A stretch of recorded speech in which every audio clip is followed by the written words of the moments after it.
Good afternoon, everybody. Thank you so much for joining our first webinar of the year. So I'm really pleased that we've been able to bring in Richard Williamson, MD of Beeswax Dyson Farming, to join us today.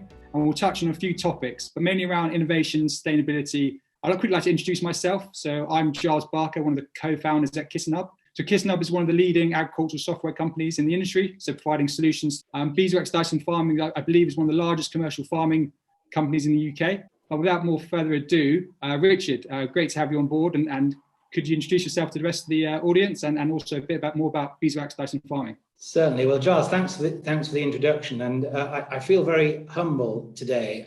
First of all, I mean, I'm supposed to talk in due course about fresh produce, and we have, of course, limited exposure to fresh produce at the moment. But I'm going to do my best and talk about that. But in terms of beeswax, we're around 35,000 acres of land, the majority of which is in Lincolnshire, 28,000 acres, 4,500 acres in Oxfordshire, and the remainder in Gloucestershire. Got two AD plants. We grow all the normal crops, if you like, as you would expect: potatoes, sugar beets, cereals, oilseeds. We've got a decent amount of energy crops we grow. So hopefully that gives a bit of a flavour for it. Yeah, fantastic, Richard. So yeah, as you covered there, a huge amount of work that's been done over the last few years since you were started. So one of the things that we're always really interested about in speaking with our clients and kind of potential clients is around kind of innovation. And I'm sure, and going through the website, obviously the link with Dyson, there's a huge amount of innovation has gone on in your business. Can you touch on some of those areas that you feel are kind of going to be kind of leading in the next 5 years? And where do you see kind of particular kind of trends going for beeswax in particular?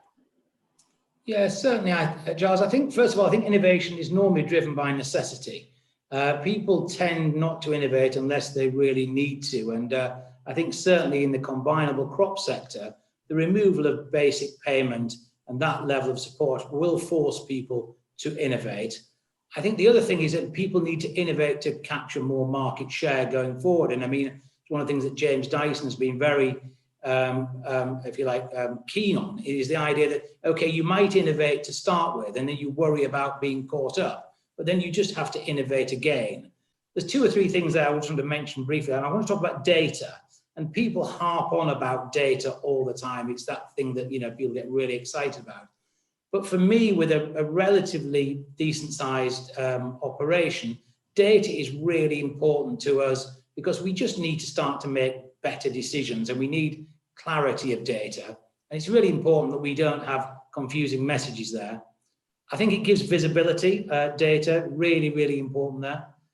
I think if we look also, looking back over the last 20 or 30 years, we've certainly lost contact with our customers and our consumers and our stakeholders there. Most people now who are buying food are 3 generations away from being a farmer.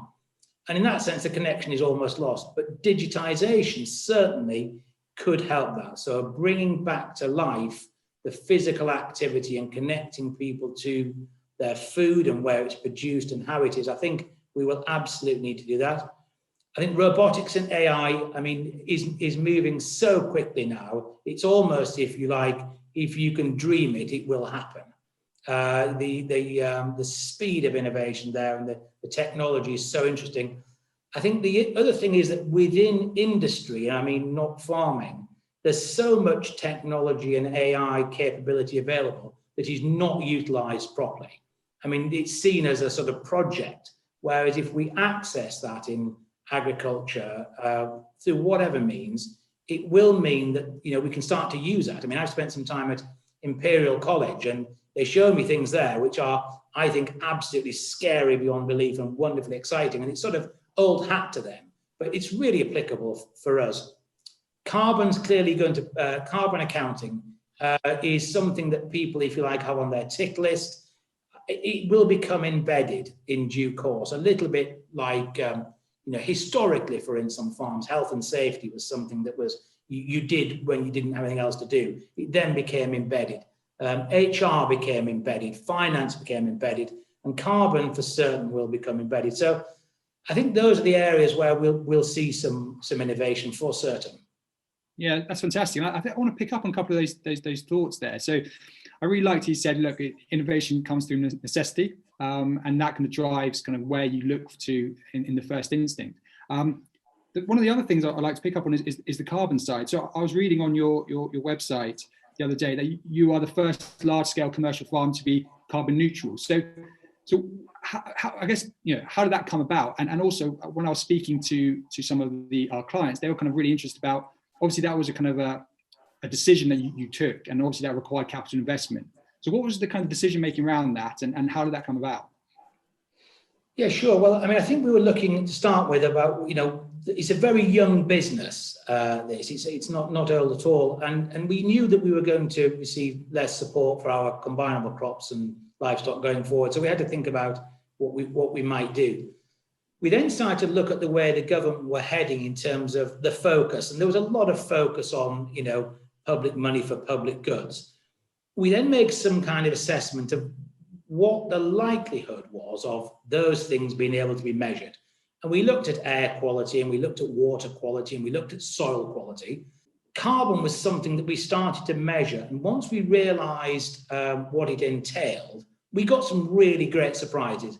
The first thing is we realized that we were sequestrating more carbon than we ever thought we would have done when we started. So I think the industry is going to get a nice surprise there. I think it will realize when it looks at its natural capital that it really is doing a lot of good. Yeah, that's really interesting. I was speaking to a client who kind of who was kind of has known about Beeswax Dyson Farming for some time, and they spoke about green crop information, and they were kind of saying and saying, look, potentially it's Beeswax trying to provide some of that intel that they had developed back to the industry. How have you seen that acquisition, and where do you see that going in the long term? Yeah, green crop information is an initiative. I mean, we obviously came on the back of, sadly, Chris Green, who was the former owner of CMI, sadly passing away. And I think what we thought was that within Beeswax, we've got really good applied agronomists who do a great job. They're focused on crops, they're focused on soil, they're focused on margins and, products. But I think historically, there's also a place where investment in technology and something that looks further ahead than that. And I think the mindsets of those two disciplines are entirely different. So the team who are operating on the ground, whereas actually sometimes we need people to be providing information and data, and also recognizing that the basic payment has now disappeared, the payback on that technology will be much, much greater. And so that was my thinking in terms of introducing green crop. And we have about 130, maybe even 150 farmers who've joined us so far. And, we enjoy it, Giles. It's good. Brilliant. Thanks for that. And I think for me, moving it back to fresh produce is something that I'm passionate about. And can you tell us a bit about that decision-making process and why the entry into the strawberry market? Sure. So I guess it started off looking at our anaerobic digestion, and we've got two AD plants, one 2 meg and one 3 meg.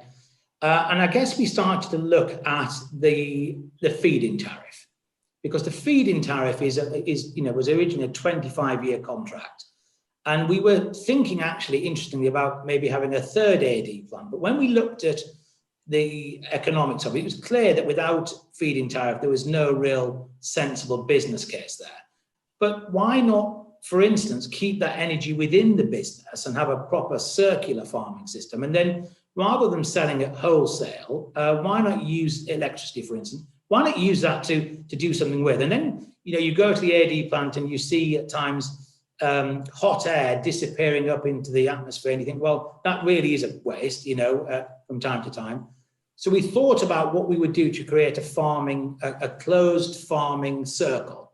Strawberries, we really like strawberries, and James Dyson is really engaged with strawberries, the idea that it's a great product, it's really interesting. So we sort of lit on that, and of course we did the business plans and we looked at the returns and everything else.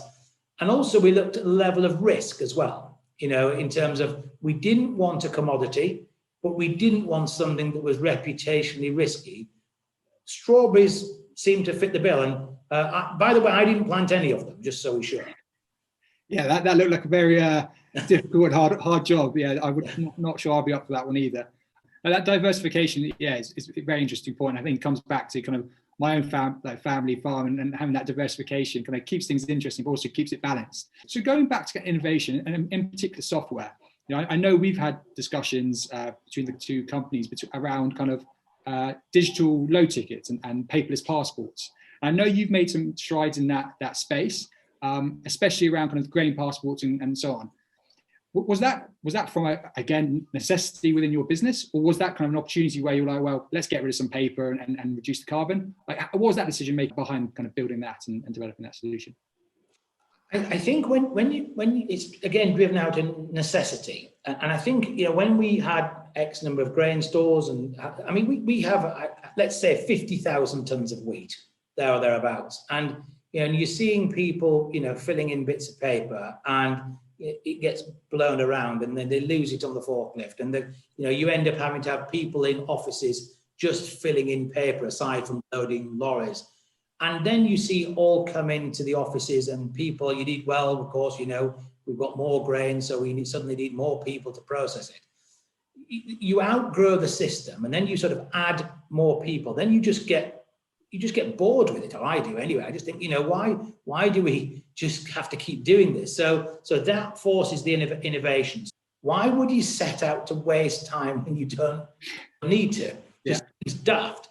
So Ed's done a fantastic job there about doing that. And of course, for us, it helps us with audit. It helps us with traceability. It helps with logistics. It saves costs. So it's a good one there. But I mean, and also at times you have to be a bit disruptive, and dig your heels in a bit now and again. Yeah, I really like that. And we see it from a very similar space. So we developed a solution totally separate from you guys for the fresh produce industry. So really replacing that paper form. And I've had some fantastic discussions recently where, one very small company has about 20 growers, 3,000 low tickets, paper low tickets, they've got to fill out, and they have to get sent back by the post. And they, some of them get wet, some of them get lost, absolute nightmare. So I totally believe in the innovation from that side of things as well. So Richard, I'd just like to say a big thank you.